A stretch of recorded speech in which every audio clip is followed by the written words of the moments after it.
Ecografía renal. En esta presentación vamos a hablar de la ecografía renal y vamos a ahondar las principales patologías y anomalías que presenta el riñón por ecografía. Muy bien, la anatomía del riñón es conocida por la mayoría de ustedes. Tenemos las médulas, las macroestructuras de las médulas, la médula renal va a ser el lugar donde se forma la orina y la orina va a desembocar a través de las cálices. Cada riñón tiene su propia arteria renal y su vena renal. Y la orina se va a acumular a nivel de la pelvis renal para posteriormente ser eyectada por el uréter. La orina va a salir por los uréteres.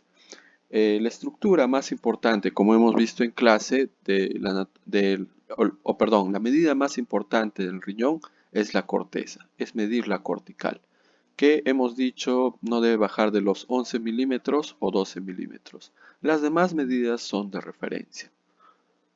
Muy bien, entonces, ¿cómo se va a ver el riñón por ecografía? El riñón por ecografía se ve en forma de habichuela, en forma de haba, de semiluna. Eh, el- la corteza o el parénquima renal va a ser hipoecogénico. El seno renal va a ser ecogénico, el lugar donde van a estar los vasos, tanto la vena y las arterias y sus ramas. Y las pirámides van a ser hipoecogénicas. Las pirámides renales se van a poder ver y van a ser hipoecogénicas. En esta imagen están en forma de estrellita. Comúnmente, en esta otra imagen, comúnmente las cálices renales no se pueden ver, solo se ven en el caso de una obstrucción, en el caso de una hidronefrosis. A veces se puede ver la pelvis renal, pero en esta otra imagen podemos ver muy bien las cálices renales, porque este paciente probablemente tiene hidronefrosis, y la pelvis renal dilatada. Vuelvo a repetir, comúnmente no se ve. Eh, Nuevamente las pirámides también se presentan hipoecogénicas y la corteza renal también se presenta hipoecogénica. Muy bien. En cuanto a variantes anatómicas, tenemos tres principales variantes: la joroba de dromedario, la duplicación del sistema colector y la hipertrofia de columna de Bertin. La joroba de dromedario, como su nombre lo indica, es una protrusión hacia la parte externa, ¿no? Es una protrusión del contorno renal que podría simular una masa renal. En este caso, esta alteración está en el riñón izquierdo. Sin embargo, para poder identificar yo adecuadamente una joroba de dromedario, puedo utilizar el Doppler y puedo ver cómo los vasos desembocan a ese nivel. Los vasos están entrando a ese nivel y no hay efecto de masa. Es decir, si esto fuera un tumor, no está empujando o no está desplazando los vasos. Entonces, la joroba de dromedario es una alteración a nivel del parénquima renal, es una imagen protruyente hacia el exterior y que al Doppler va a presentar vasos internos de una forma organizada. Muy bien. La duplicación del sistema colector intrarrenal produce una separación del polo renal superior e inferior. La duplicación, como su nombre le indica, aparenta ser dos riñones fusionados en uno. Sin embargo, debemos establecer de que en el otro lado, si este es el riñón derecho, también existe un riñón izquierdo. Entonces, por ende, hay una duplicación renal. Si hubiera solo un solo riñón, si el paciente fuera un paciente monorrenal, esto ya sería otra patología. Entonces, la duplicación del sistema colector intrarrenal se ve muy bien por tomografía. Los uréteres, hasta este punto, debemos aclarar que la ecografía sirve muy bien para ver los riñones. Puede ver piedras, puede ver quistes, puede ver masas, etcétera, etcétera. Puede ver anomalías congénitas también. Pero para establecer la relación con los uréteres y su relación con la vejiga, para poder visualizar completamente el sistema excretor, debemos utilizar la tomografía o cada vez el más extinto, la urografía intravenosa. Pero la tomografía computarizada ha reemplazado a la urografía intravenosa. Entonces, acá hemos puesto imágenes de urografía. Entonces, acá tenemos una reconstrucción 3D con un doble sistema colector intrarrenal, una duplicación, ¿no? Tenemos un riñón derecho y un riñón izquierdo con dos sistemas colectores. ¿Qué quiere decir un sistema colector? Es una pelvis renal y un uréter. ¿De acuerdo? Entonces acá estamos ante una verdadera duplicación del sistema colector o una duplicación intrarrenal. A veces por ecografía puede simular una duplicación del sistema interrenal. A veces los senos renales están muy dilatados. Recordemos que los senos son los senos renales son ecogénicos y están muy separados. Entonces para confirmar o hay una muesca, puede haber también una muesca como un huequito a este nivel. Entonces, para confirmar si existe una verdadera duplicación del sistema colector intrarrenal, debemos utilizar la tomografía para ver por separado dos sistemas colectores, ¿no? En este caso, un sistema colector superior, un sistema colector inferior, y también podemos ver la fusión de ambos uréteres a nivel distal. Entonces ya, como vuelvo a repetir, la ecografía me sirve muy bien para ver riñones, pero no me sirve muy bien para ver los uréteres, completamente el sistema colector y también la vejiga, la desembocadura de los uréteres. Sí puedo, no puedo ver tampoco por ecografía, necesitamos contraste para ver la desembocadura de los uréteres, pero sí puedo ver por ecografía, sí puedo ver la vejiga llena. Muy bien, entonces esta imagen es muy gráfica, se pueden identificar un sistema colector derecho y dos sistemas colectores izquierdos, donde los uréteres se fusionan a nivel distal. Muy bien. Otra, otra, otra variante anatómica es la conocida columna hipertrofia de Bertin o la columna hipertrofiada de Bertin, donde se visualiza una masa protruyente hacia interno. La joroba de dromedario es hacia externo, hacia afuera, en cambio la columna de Bertin es hacia adentro, ¿no? Y por lo general va a protruir hacia el seno renal y la ecogenicidad de la pseudomasa es igual a de la corteza. Claro, la ecogenicidad es la misma, lo mismo que la joroba de dromedario. La ecogenicidad del parénquima renal o de la corteza renal va a ser igual a la de la supuesta masa. Muy bien.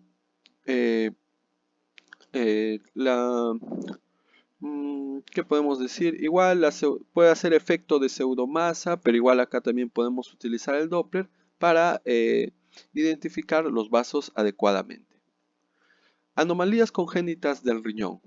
Se estudia, por lo general, por ecografía se estudia agenesia monorrenal, que consiste en una fosa renal vacía, es decir, el paciente solo tiene un solo riñón. El riñón contralateral o el riñón restante se va a hipertrofiar, es decir, va a estar más grande. Puede estar asociada a duplicación uterina o anomalías de las vesículas seminales. Como en clase había explicado, generalmente se debe a los defectos de la vida embrionaria, ¿no? Donde les decía que los riñones se originan a nivel pélvico y las gónadas se originan a nivel abdominal y hacen un cruce, ¿no? Los riñones van a subir y las gónadas o los genitales van a descender. El riñón en herradura es el tipo más común de la anomalía de la fusión renal. La fusión suele ser en el polo inferior, está predispuesto a la infección y a la formación de cálculos por la rotación de la pelvis renal. El riñón ectópico y ectopia renal cruzada, la mayoría es pélvico y hasta se han reportado riñones ectópicos, o sea, riñones que no están en la fosa renal, están fuera de su localización, se han reportado hasta en el tórax. Muy bien, agenesia renal es cuando una persona nace con un solo riñón y ya lo podemos ver en vida fetal, ya lo podemos identificar por ecografías fetales. En este caso, esta es una ecografía fetal a nivel del abdomen, donde solo se visualiza un riñón. Solo se visualiza un riñón. No podría decir el lado, no enmarcado el lado, pero solo se visualiza un riñón. Acá la otra fosa renal está ausente, esto es la columna, todo esto es el abdomen fetal, esto es un corte sagital, solo hay un solo riñón. Esto es un corte axial y vamos al corte sagital y solo se identifica un solo riñón. Entonces, este riñón, el riñón restante, el paciente monorrenal solo va a vivir con un riñón, pero este riñón va a ser una hipertrofia compensatoria. Y ya la agenesia renal ya se puede visualizar por ecografía fetal. La agenesia renal, en este caso tenemos el paciente de un paciente, me parece de un niño o de una persona de 12, 13 años. Hacemos una ecografía abdominal, identificamos claramente el hígado pero a nivel del lado, en el lado derecho no hay riñón. El riñón derecho está ausente. Hacemos la ecografía del lado izquierdo, identificamos el riñón izquierdo normal en la fosa renal izquierda. Sin embargo, debemos señalar de que en el caso de agenesia renal o bajo la sospecha de agenesia renal, debemos también utilizar la tomografía porque no vaya a ser que sea una ectopia renal y el riñón derecho esté a nivel pélvico o inclusive a nivel del tórax, ¿no? Por ecografía podríamos sospechar del caso de una agenesia renal, pero no podríamos ser concluyentes porque eh, tiene sus limitaciones también a la evaluación pélvica y por lo general podría ser sugestivo, altamente sugestivo, sí, pero también podría ser revisado con una segunda opinión por un radiólogo mucho más experto, porque estos diagnósticos claramente pueden alterar la calidad de vida del paciente, o pueden causarle también alguna impresión, ¿no? Entonces hay que tener mucho cuidado en el manejo de la información, ¿no? Podríamos sospechar por ecografía y si podemos revisar la pelvis, tórax no podríamos revisar por la limitación del aire, pero podríamos sospechar, ¿no? Podríamos decir que el riñón no está en la localización habitual y tendríamos que completar con tomografía o resonancia, que sería lo más adecuado. No podríamos lanzarnos ahí mismo con el diagnóstico de agenesia renal porque, como les menciono, lo que es en la parte pélvica y a nivel del tórax podría haber un riñón pequeñito, pequeñito, escondido por ahí y podríamos pecar en este diagnóstico, ¿no? Hay que tener mucho cuidado.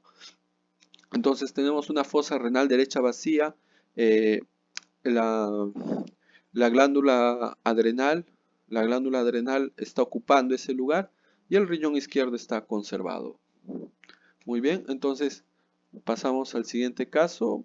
Ujú. Es la misma, la imagen fetal, ya hemos explicado eso. Entonces, cuando tenemos una agenesia renal derecha, hemos dicho que tenemos que completar con otros estudios, que es lo mejor. Por ecografía podemos sospechar y podríamos confirmar con tomografía o con resonancia, ¿no? En este caso tenemos una resonancia magnética, este es un plano coronal, se ve muy bien el riñón izquierdo, este es el estómago, este es el vaso, esto es la columna, esto es el hígado, y vemos que la fosa renal derecha efectivamente está vacía, esto es otro caso, no tiene nada que ver con el paciente anterior, no hay riñón derecho, aparentemente. Luego acá también en este es un corte axial a nivel de la pelvis, a nivel de la vejiga, esto es la vejiga. Nuevamente no identificamos ningún riñón, pero aquí hay una dilatación, hay una formación quística a nivel de las vesículas seminales. Esto es una dilatación quística a nivel de las vesículas seminales. Esto también se ve acá. Esto es una dilatación quística de las vesículas seminales.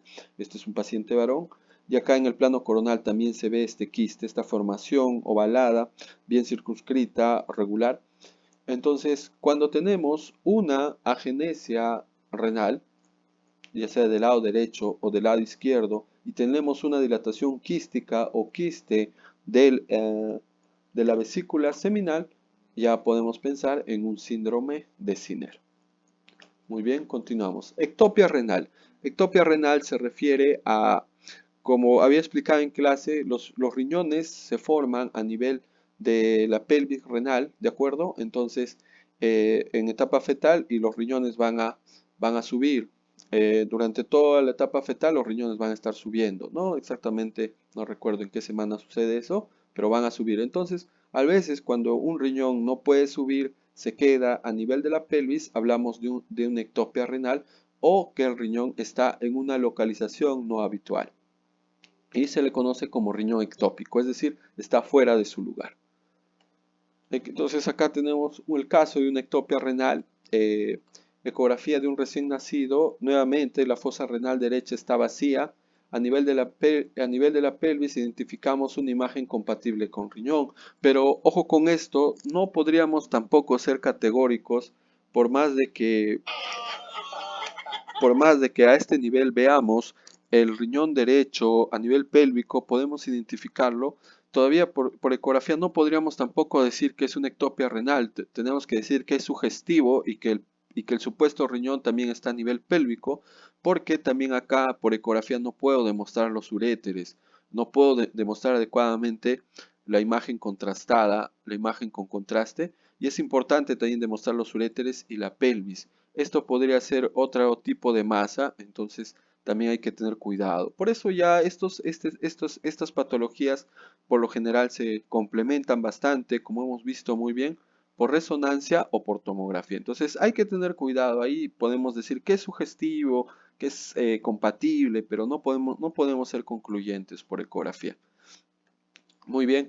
¿Y ahora a qué se refiere ectopia renal cruzada? Ectopia renal cruzada es como dice, ectopia quiere decir que el riñón está fuera de su lugar, está en un lugar no habitual, y cruzada que quiere decir que se ha cruzado al mismo lugar del riñón que está en su lugar adecuado, ¿no? Eso quiere decir ectopia renal cruzada. Cuando ambos riñones están en el mismo lado porque un riñón ha cruzado hacia el lado donde no debería estar. Muy bien, ectopia renal cruzada, ambos riñones se encuentran en el mismo lado, por lo general en el 80-90% de los 80-90% de los casos el riñón se fusionará con el otro. ¿Ve? Y acá tenemos una imagen de fusión cuando no están fusionados y cuando se han cruzado de forma bilateral. En la ecografía ambos riñones aparecerán fusionados, aparecerán en el mismo lado, se visualizará una muesca de fusión, ya sea anterior o posterior, los sistemas colectores aparecerán separados. Muy bien, entonces la diferencia entre ectopia renal cruzada y la duplicación del sistema colector interrenal es que en la ectopia renal cruzada efectivamente solo vamos a ver dos riñones por lo general fusionados. En cambio, en la duplicación del sistema colector o ese riñón que parecen dos riñones, se supone que acá hay un riñón y acá hay otro riñón. Entonces, hablaríamos hasta de tres riñones, ¿no? Entonces, esa es la principal diferencia, ¿no? Que en ectopia renal cruzada hay dos riñones fusionados y en la duplicación del sistema colector aparentemente podríamos hablar hasta de tres riñones, como en la imagen de tomografía, ¿no? Aparentemente podemos decir que hay hasta tres riñones, ¿no? Porque uno se ha duplicado. Muy bien, continuamos. Entonces, la imagen ecográfica de la ectopia renal cruzada es así, o sea, solo va a aparecer en un solo lado. Está muy bien, acá vemos un riñón, se delimita muy bien, y acá tenemos otro riñón, lo identificamos a través del seno y de la corteza, igual acá también hay seno y hay corteza. Acá tenemos otra ectopia renal cruzada, donde vemos la muesquita, es decir, el tejido de fusión hacia este nivel. Este es un recién nacido de 10 días. Y para confirmar que estamos ante imágenes sugestivas de ectopia renal cruzada, es muy importante no ver otro riñón en otro lugar, porque si no estaríamos hablando de una duplicación del sistema colector. De la misma forma, tenemos que complementar con tomografía o resonancia magnética, ¿no? Acá dice que el polo inferior del riñón izquierdo está fusionado con el polo superior del riñón derecho en la fosa renal izquierda, es decir, el riñón derecho cruzó hacia el lado izquierdo. ¿Ve? Entonces el riñón ectópico es el riñón derecho, porque el riñón derecho es el que ha migrado a un lugar donde no debería estar. Muy bien, entonces acá tenemos la ectopia renal cruzada. Esto es muy distinto a la imagen de duplicación renal, porque en duplicación renal hemos visto hasta tres riñones, o podemos decir que estamos viendo hasta tres riñones, y en ectopia renal cruzada solo estamos identificando dos. Acá tenemos la reconstrucción 3D por tomografía y se ve muy bien la fusión, ¿no? En este caso, este es una ectopia renal cruzada. El riñón ectópico es el riñón izquierdo. El riñón derecho, el polo inferior, este es el polo inferior del riñón derecho, se ha fusionado con el polo superior del riñón izquierdo, está fusionado. Igual, este es una ectopia renal cruzada y el riñón izquierdo es el ectópico, el derecho está bien, está en su lugar habitual y el izquierdo ha migrado hacia el otro lado, ¿no? Se ha fusionado el polo renal inferior con el polo renal superior izquierdo. El riñón en herradura se encuentra anterior a los grandes vasos abdominales y obtiene su perfusión sanguínea a través de la aorta u otros vasos regionales como la arteria mesentérica inferior, ilíaca común, ilíaca interna o ilíaca externa. La rotación anormal de la pelvis renal a menudo produce obstrucción de la unión ureteropiélica, lo que produce el riesgo de infecciones repetitivas. En general está asociado, el caso de ectopia renal cruzada, está asociado y el riñón herradura está asociado a infecciones repetitivas o tiene una asociación porque como el riñón gira o el riñón migra a un lugar donde no le corresponde, el sistema colector, la pelvis y el uréter renal, por lo general no están sobre un eje convencional, están rotados, podemos decir que está rotado, y por lo general esa rotación le predispone al paciente a sufrir de infecciones repetitivas. Eso como no es normal ese eje, le predispone al paciente a sufrir infecciones. Eh, entonces el riñón en herradura también es una anomalía de fusión, que como su nombre lo indica, el riñón va a estar fusionado, ¿no? Los riñones van a estar fusionados a través de un tejido conectivo o istmo conectivo, ¿no? En este caso en la ecografía tenemos el riñón derecho y el riñón izquierdo y están fusionados. Y los vasos del riñón en herradura, como el texto lo indica, pueden nacer a partir de la aorta, u otros vasos regionales como la arteria mesentérica inferior, ilíaca común, ilíaca interna o ilíaca externa. Acá tenemos también A, B y C, son imágenes longitudinales, muestran una banda de tejido renal de un riñón en herradura, es decir, estamos viendo la parte de la fusión, solo el tejido que va a fusionar ambos riñones, y en C tenemos la imagen transversal. Esta es una imagen completa, ¿no? Este es el tejido de conexión, y acá estamos viendo parcialmente ese tejido de conexión. Y acá tenemos muy bien también las imágenes en 3D, nos ayudan muy bien a definir el riñón en herradura. Miren, inclusive acá hay 4 sistemas colectores, ¿no? Hasta 4 puedo ver, porque al final acá se llega a fusionar en uno y acá se continúan como 2. El riñón en herradura están fusionados ambos polos, ¿no? En este caso los polos inferiores. Igual en esta imagen en 3D están fusionados los polos inferiores del riñón. Hay un tejido conectivo. Ese es el tejido conectivo que estábamos viendo por ecografía, ¿no? Muy bien. La hidronefrosis. La hidronefrosis consiste en una dilatación anormal, en una dilatación patológica tanto de la pelvis renal como de los uréteres y los cálices renales, ¿no? Por lo generalmente está asociado a litiasis renal, es decir, el riñón un riñón enfermo produce litiasis, produce piedras y esta piedrita va migrando por aquí y se atora a nivel de los uréteres.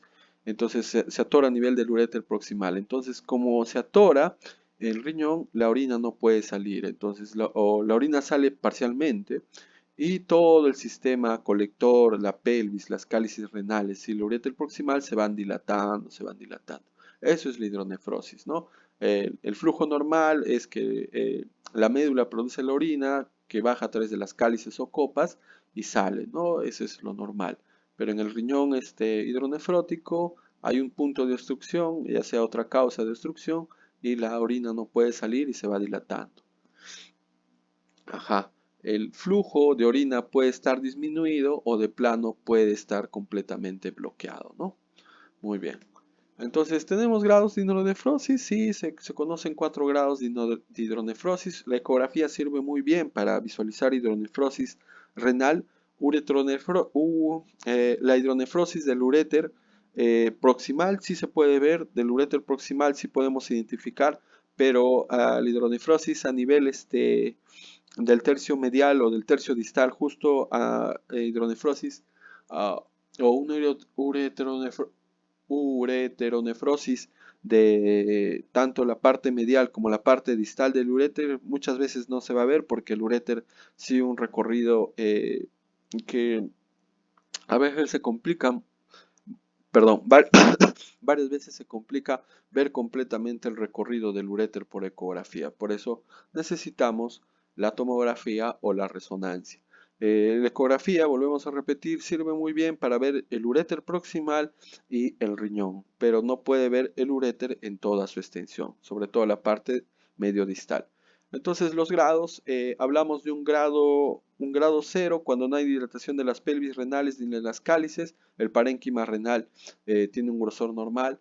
Hablamos de un grado 1 cuando la pelvis renal se dilata levemente, ve, ahí vemos una leve dilatación de la pelvis, se ve muy bien en el esquema, las cálices no, el parénquima conserva su grosor. El grado 2, la dilatación es moderada, algunas cálices se van a dilatar, el parénquima se conserva. En el grado 3, la dilatación es mucho más amplia, la pelvis renal está muy distendida, las cálices ya se logran ver, todas las cálices dilatadas, y el parénquima renal todavía está conservado. Entonces, acá lo importante es que la hidronefrosis no debe llegar a grado 4 o en grado 4 el paciente puede sufrir daños irreversibles porque la cortical se va a afilar, el parénquima renal se va a afilar.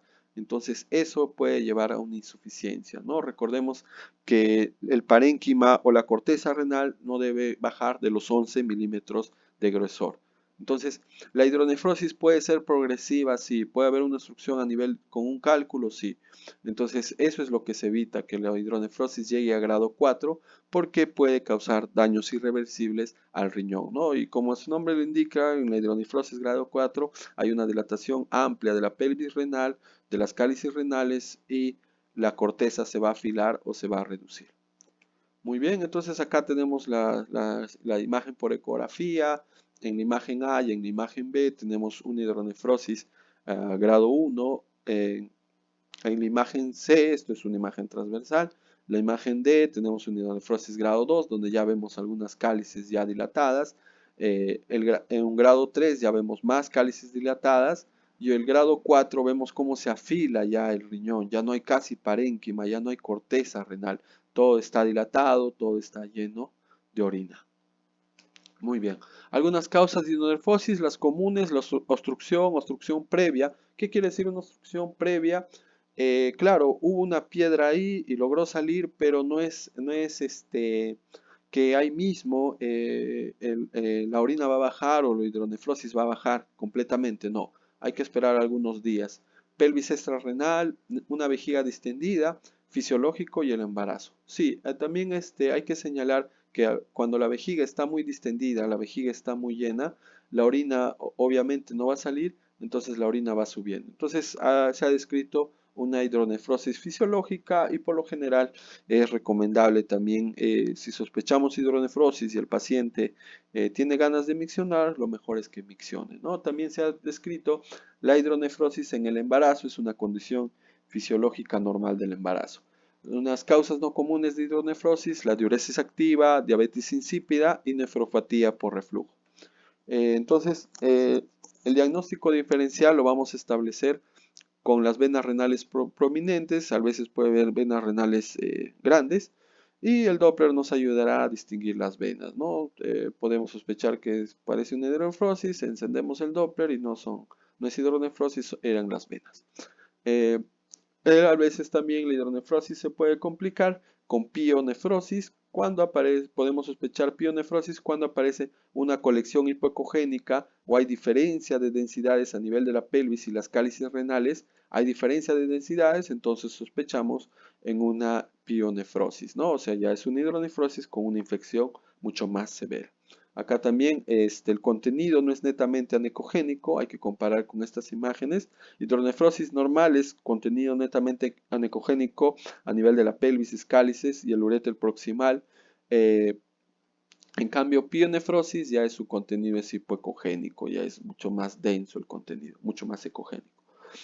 Muy bien, ahora pasamos a los quistes renales simples. La incidencia aumenta con la edad, no es raro encontrar en pacientes añosos a partir de los 50, 60, 70 años formación de quistes. No, es simple, cuando van al consultorio, cuando van al hospital, los pacientes añosos es común encontrarle quistes renales, no es ajeno, no es ajeno.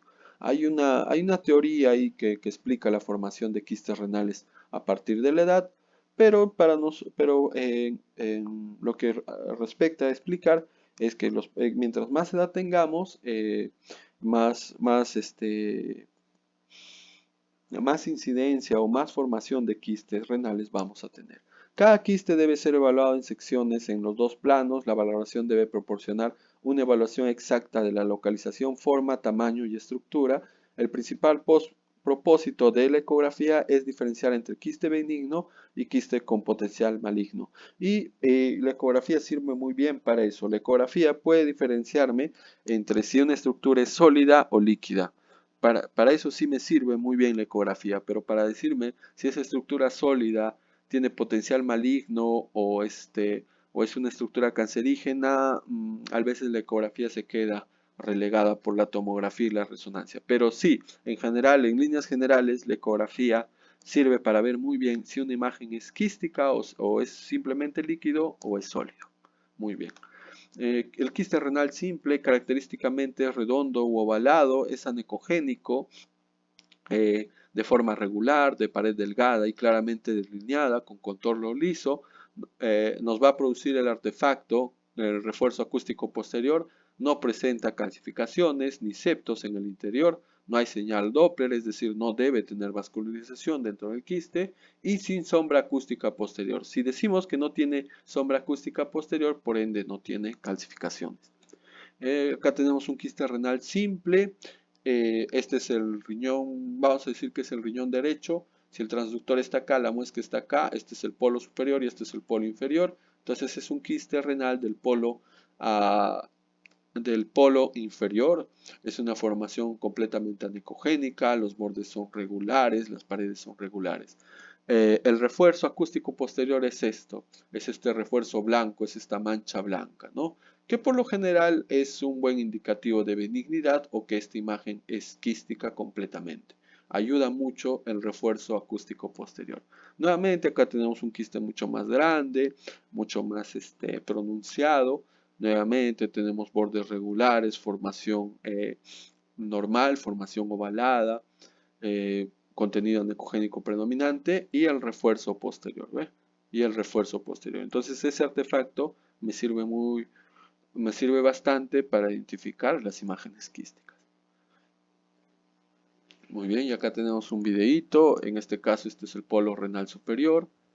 Perfecto, acá tenemos otro quiste. Es el polo renal superior. Esta es la imagen longitudinal y en la imagen transversal podemos identificar de que estamos hablando del polo renal. ¿Ve? Ahí está el polo renal superior y luego viene el polo renal inferior. Es un quiste del lado derecho, es un quiste renal derecho. Este es el hígado, inclusive vemos un hígado graso. Muy bien. Y también podemos identificar quistes renales simples de tamaños mucho más grandes, por lo cual también podemos completar con ecografía. ¿De acuerdo? Perdón, con tomografía. Acá, ¿qué sucedió? Acá hay que identificar, como he dicho, acá este es el polo renal superior. Si esta es la muesca está a la derecha y el transductor está hacia longitudinal, este es el polo renal superior y este es el polo renal inferior. Es un quiste lobulado, de bordes regulares, contenido anecogénico. Puedo ver el refuerzo acústico posterior muy bien. Puedo identificar muy bien el refuerzo acústico. Y puedo confirmar también con la tomografía la localización. ¿Ve? El quiste más pequeño está en el polo renal superior. Sí, efectivamente. Está en el polo renal superior. Y el quiste más pequeño está en el polo renal inferior. Muy bien, entonces con la tomografía puedo identificar adecuadamente la localización. Puedo corroborar, ¿no?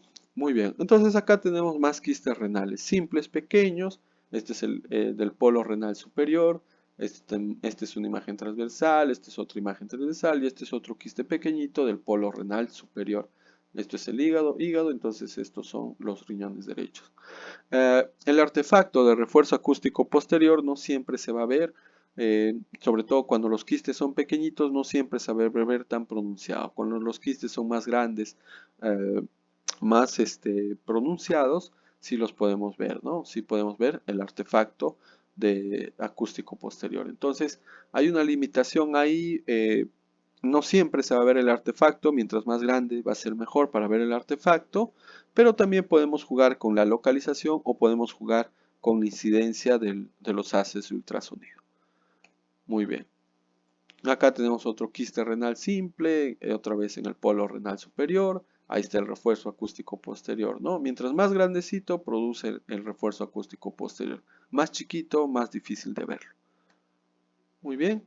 Entonces, vamos a hablar un poco a nivel de las lesiones quísticas. Ah, muy bien, eso sería el fin de la primera parte. Continuamos para ya hablar con el contraste. Vamos a ver cómo se utiliza el ecocontraste.